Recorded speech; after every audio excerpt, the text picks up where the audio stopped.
Azumini Ndoki Ancient Kingdom is an autonomous community situated in Ukwa East local government area of Abia State.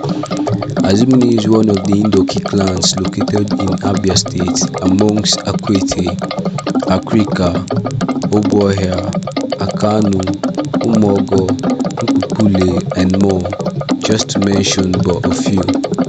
Rivers State also is one of the states in Nigeria that have the settlements of the Ndoki clan. In Azumini Ndoki Ancient Kingdom, Ikoro is one of our revered festivals. Apart from the Ikoro festival, they celebrate festivals like Okekpe Eru Onwa, Obiokpor and Okukpum. Each of these festivals are done in a particular month and season of the year. The Ikoro festival is celebrated every February at the preparation of a new farming season. The festival is a symbol of their appreciation to God and the gods of the land for aiding them through the last farming season, celebration of the bountiful harvest, and appease to the gods for a better farming season as they enter the new farming section. The Ikoro Azumini festival is a festival of dance. In the ancient days, the days of the founding fathers of this great kingdom, the Ikoro sound was the sound of war. The Ikoro accompanied the great warriors of the land to war, and of course with the melodic tones. The Ikoro Azumini festival is a dance for men alone, and in the ancient days record has it that it was a dance meant for only strong and notable men of Azumini. The women of Azumini are not left at home though. They are at the standby, cheering their men up. The women help to decorate the men as they dance. Some of them come with special wrappers and hair ties from home to decorate the men while they show their magical dance steps on the festival ground. The dance is done 4 times in a week of the month of February according to the date it has been fixed for that year at the village square. Remember, it's an annual festival. The festival can only be cancelled if the king, which is the Onyenwale Azumini in the Azumini native tongue, is dead. If the village head, also known as Onyenwuhu in the Azumini tongue, dies, they will skip a day and dance for 3 days as a mark of respect for the village head. The festival is done Monday, Tuesday, Friday and Saturday. On the first day, the dance is done only in the night and it is called Ikoro in the Azumini tongue. It is then done morning and evening on the subsequent days. No native of the land dares to miss the last day of the festival, especially in the evening, because it is not something they tell someone. It is indeed a beautiful historic sight to behold. The king leads the procession of the evening section, accompanied by his Onyenwuhus and council of chiefs.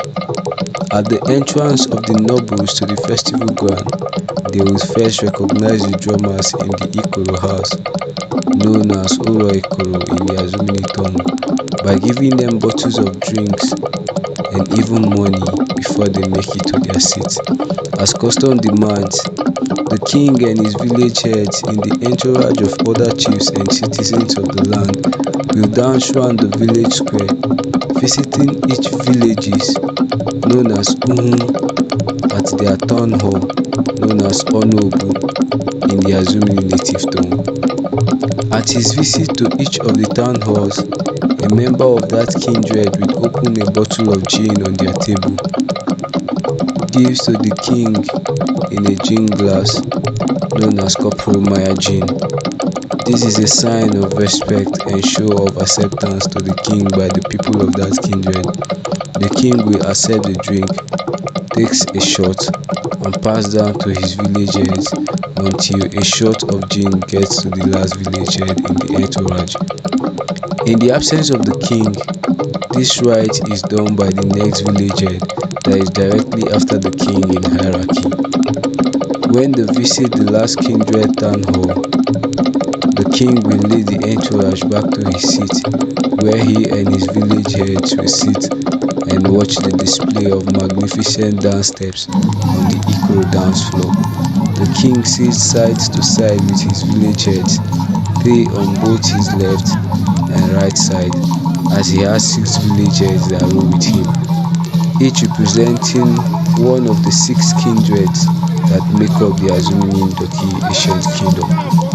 To mark the end of the Ikoro, the king will lead the dance again round the village square, visiting all the town halls, bidding them farewell as a show that the Ikoro festival has ended.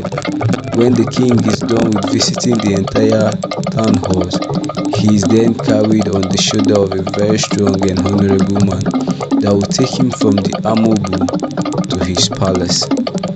The dance still continues at the square, which later ends after the Ikoro house has been scattered and burned down to ashes. Inasmuch as the thatch that was used to make the house is still burning, the dance must go on until every last piece of it has burned to ashes. Then and only then can the music stop and everyone will retire to their homes. The end of Ikoro. Hola.